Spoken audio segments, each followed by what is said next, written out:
Welcome to Verbal Peak Radio, where we give you a verbal image of life, and we are everyday people. Like to welcome you out to the show. As always, we keeping you informed and giving you our take on this current political process. Not only the process, but some of the allegations that's been going on and some of the shenanigans that's been taking place. If you all just heard Donald Trump use that term shenanigans, in which he stated was going on in dealing with the vote count and the process, right? But here on Verbal Peak Radio, we have our own political analyst, Marcus Muhd. Brother Mark, welcome to the show. Peace, God. What's going on? Oh, you got it, brother. Now, we've been doing this since even before the election took place, right? Keeping the people abreast with what's going on. And so the president just gave a speech, and he was saying that some of his constituents were trying to monitor the process in the ballot counting, and they were covering up windows with cardboards. He said that all the votes had to be in by 8 o'clock in Detroit, but they were bringing them in at 4 in the morning. They had people observing that, and they were saying that waves was coming in, and he's saying that some of the mail-in ballots didn't have any postmarks on them and whatnot. So he using that to move forward with his lawsuit, in which he's stating that it's going to go all the way to the Supreme Court. Do you believe there's any merit in all of that? I believe it's some merit in it, but I don't think it's significant to the outcome of this election. Right. And I don't think it's as much going on as they may be trying to inflate it to be. Right. Yeah, it seems like it seems like almost like his ego can't let him lose to Biden.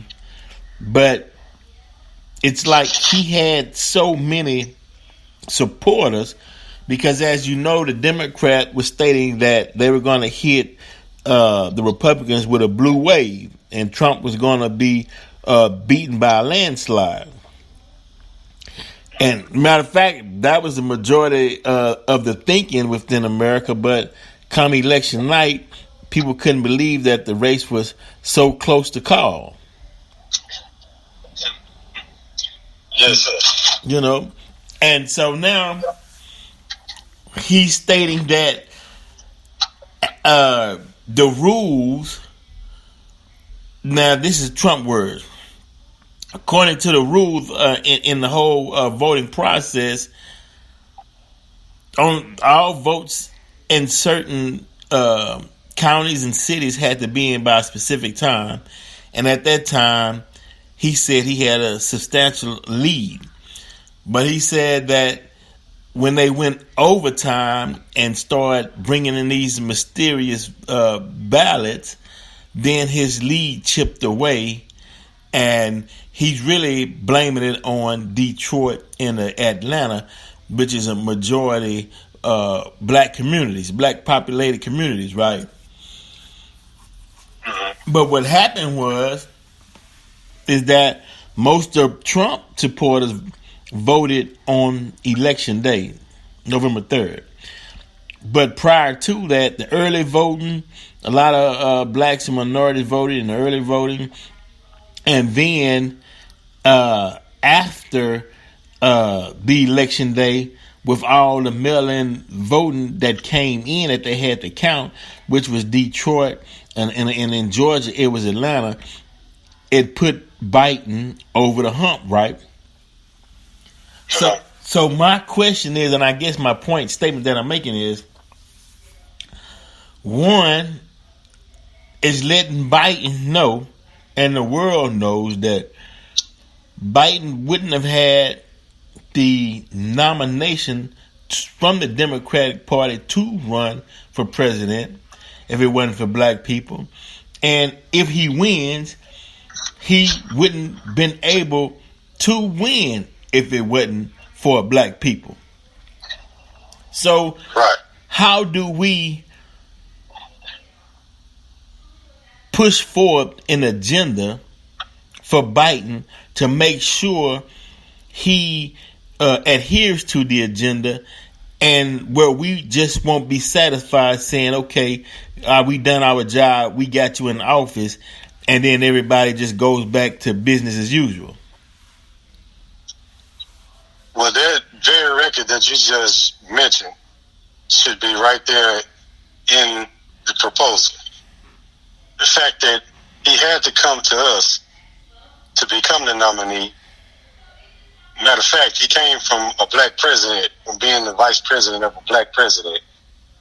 Who knows why he chose him after all of the vitriol he spewed out from his mouth, and went even further than that.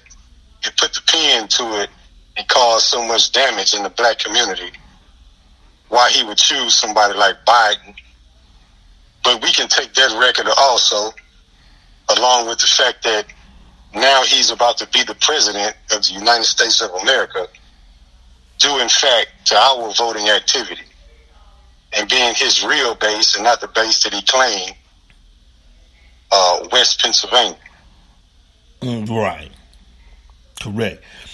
Because we can't say, and we don't have the luxury to say, well, Biden's going to be the president for all of America. We need specifics.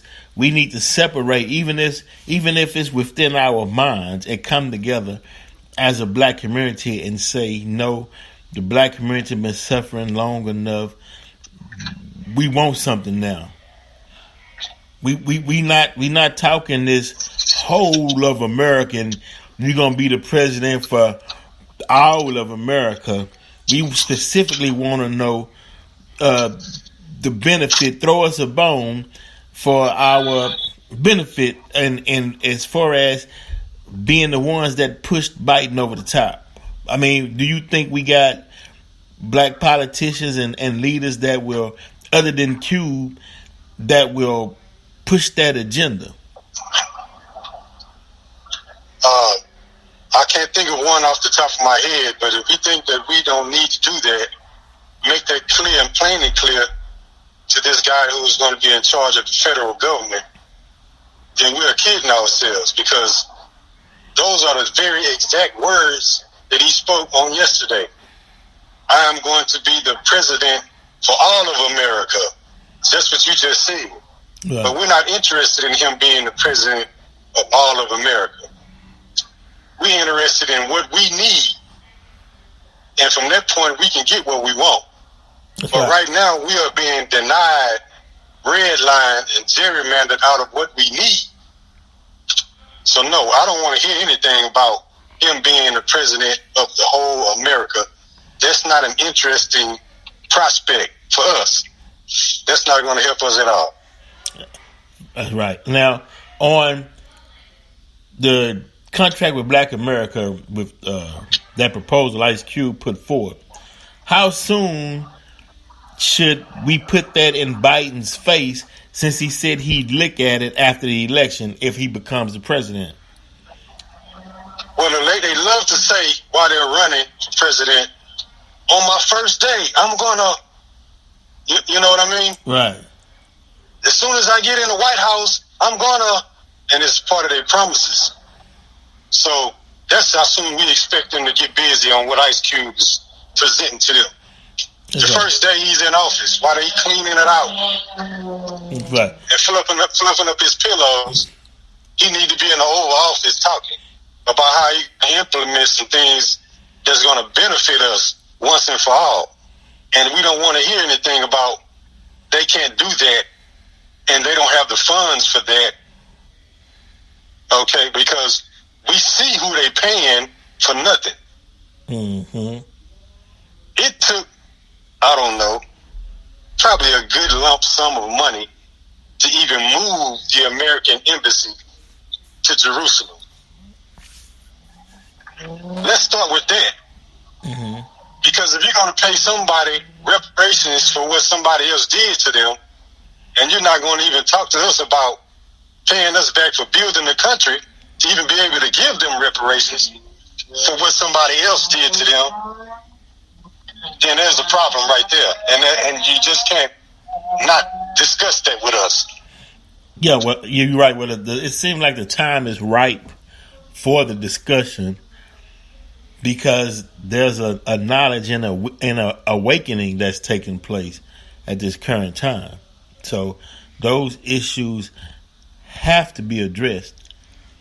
Now, we as a community, will they say, well, okay, Ice Cube, the president is in the office, come on, go push your agenda?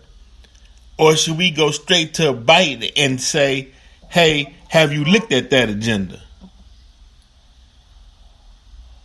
Both, but I don't think we're going to have to tell Ice Cube nothing because he didn't ask anybody and he didn't consort with the whole world to even present the plan. So I don't think Ice Cube needs any more motivation. Right. Ice Cube will be there when we approach Biden if we don't go along with Ice Cube to approach Biden. Right, exactly. Because it's time. It's time. You know, we in a position unlike any other time in history because after the death of George Floyd, the rallying cry around the world was, okay, enough is enough. Black folks need justice. We got to take these statues down. Okay, we had enough. America, how can you say you're the land of the free, home of the brave, when y'all shooting unarmed men? You got guns and tasers, and you're beating these people in the streets and whatnot. That don't sound like freedom or bravery. And around the world, folks was upset, saying never again. Do you believe that a Biden presidency, that he will put attention and focus on making sure the police brutality stops by implementing some legislature or defunding or putting forth some agenda to assure that the injustice and police brutality no longer exists in this new America? I believe Biden would do the very best he can to try to slide the hood back on the Ku Klux Klan's head. Because that's exactly what went down when he was the vice president. So if we're going by record, him as a Ku Klux Klan sympathizer when he first got in to Congress, and from that point on, rant and raved and put into policy. I mean, just to rant and rave, and we get down on Trump about his rhetoric and about the comments that he made, but we're not really. Either we haven't heard Biden's mouth, or we just choose to ignore it because he's too old now to go that hard or something. I don't understand. Well, but I'm yes, listening. sir. No, I'm listening. I was just getting ready to say, well, people are saying, well, he picked Kamala as a vice president, and they hoping he gets Susan Rice as his attorney general. That would mean that there's some significant steps towards change. Well, they want to change it from the face of the white man into the face of the black woman. Either one, the black man is oppressed, and there's an imbalance. There's a destructive family unit. And as long as we got the family unit divided, pitting man against woman, then we got them. It's the slave teaching of Willie Lynch all over again.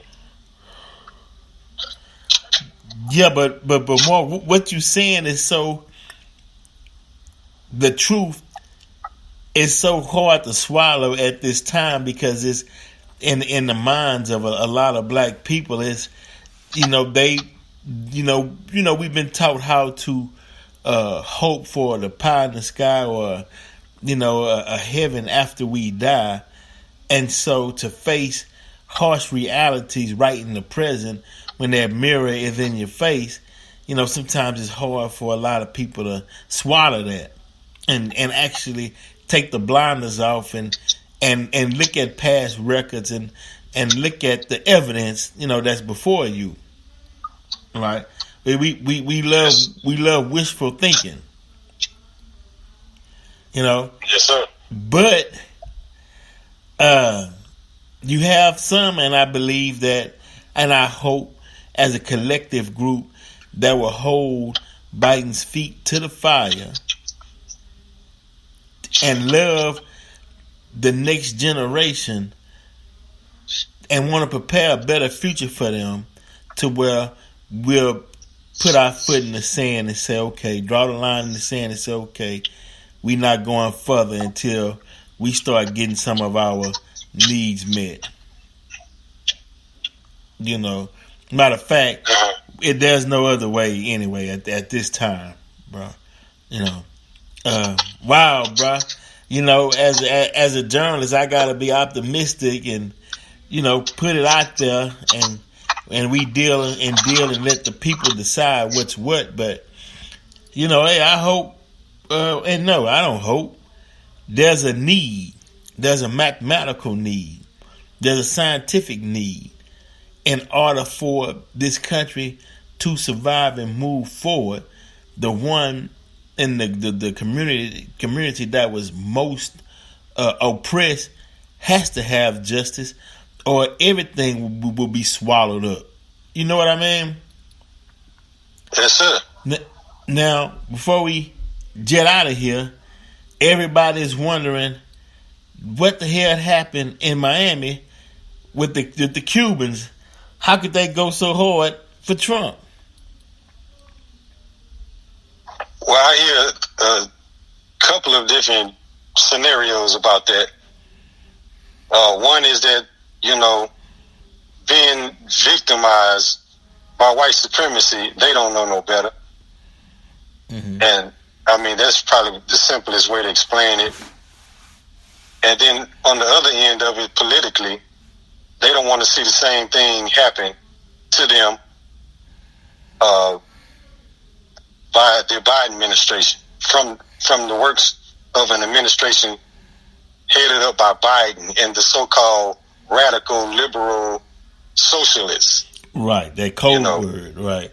Yeah, they yes, you know, so they probably took a sip of that Kool-Aid, and along with trying to be simulated with the Caucasian side of their history, then they would vote for somebody like Trump.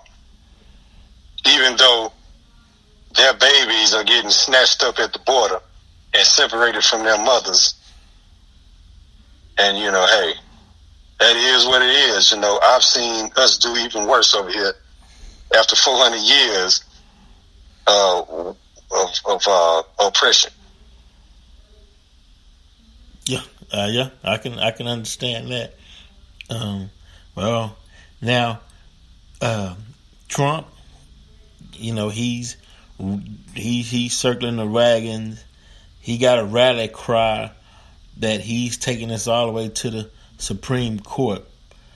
And the question is, and I'm asking you, and this question has been going on throughout the week now, if it goes to the Supreme Court, should the newly elected Supreme Court Judge Comey Barrett excuse herself from sitting in on a particular case being brought forward by the Trump administration in regards to the voting process? I believe she should. I don't know if she will. It's her choice, but I believe she should, just because that's the whole point of the motion to recuse, is that you're involved in the case in any kind of way that would even give the perception that you can't do justice to the case, then you should just walk off. I believe she should, but I don't think she will, and I don't really go along with the idea that she will roll with Trump. Mm-hmm. She may or may not even roll with Trump.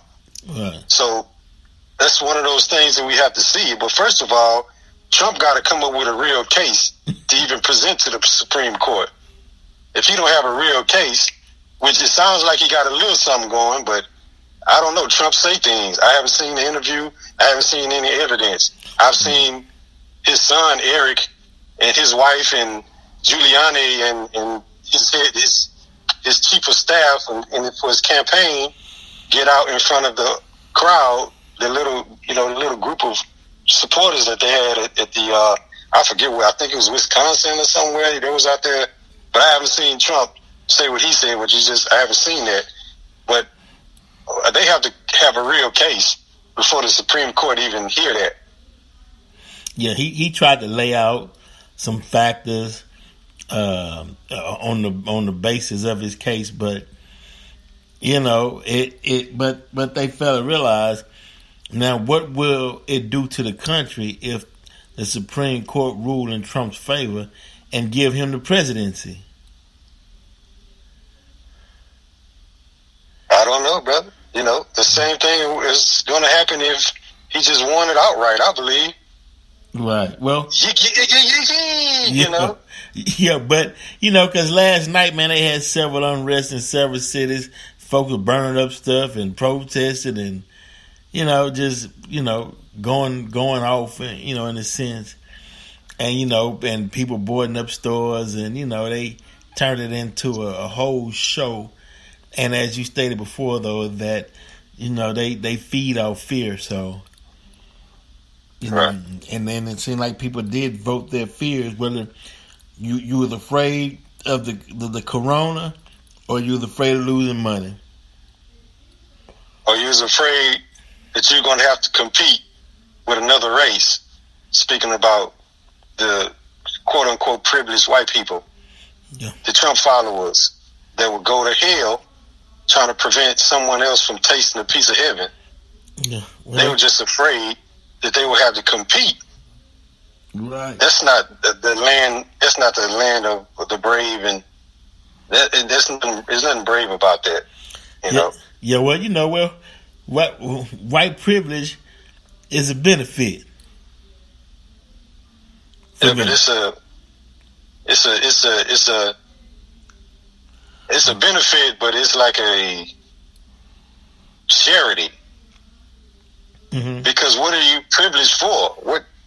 Sometimes you got to earn privilege. You can't just be handed privilege, Right. Cause sometimes you got to do something to earn it, and not just say my skin is white. What have you done to become privileged? Right. Yeah. When you take in that belief, and society and reality changes, and the reality kicks in that you just individual like everyone else. Sometimes you make yourself fall so far back to where you didn't put any actual skills and trying to cultivate yourself or your skills. You only thought all you had to do was be white and survive. Come on. So you never developed anything, you never cultivated anything, you never sharpened any kind, you never really discovered what you really can do. All you just riding on is my skin is white. Right. So Yeah. So can you say that when the scriptures say they were spoiled and robbed, can that apply to them as well? No, because they wasn't robbed. Right. They're certainly spoiled. Robbed and spoiled is us. We've been robbed. We were robbed. Our very persons were robbed. And now we're spoiled because we trying to suck on this government titty that's running out of milk. And the mama trying to throw you off the titty, that's spoiled. Yeah. And we trying to fight to get back on it. Trying to fight to get back on it, man. Get off of it and realize that you got a whole you got a whole flock of cows out there. That's right. It just need to be milk, man. Like put your attention on something else. Right. Yeah. Well, and get abundance. And you're right, because you can how can I put this? You can repeat the same cry for so long till after a while it begin to fall on deaf ears because of time. Time will allow you the time to do it, But when the time is up, you can't continue to do the same thing. Because the time is not there no more for it. And we have to wake up to certain facts and just move forward. And, and start dealing. So, yeah. Hey, it's an interesting time, bro. Yes, it is. Yeah. As always, man, glad to have you on the show, brother. To give your take, and we'll keep the folks posted on what's going on, and keep things rolling. Always a pleasure, brother. Yes, sir. Vero Peak Radio. We out.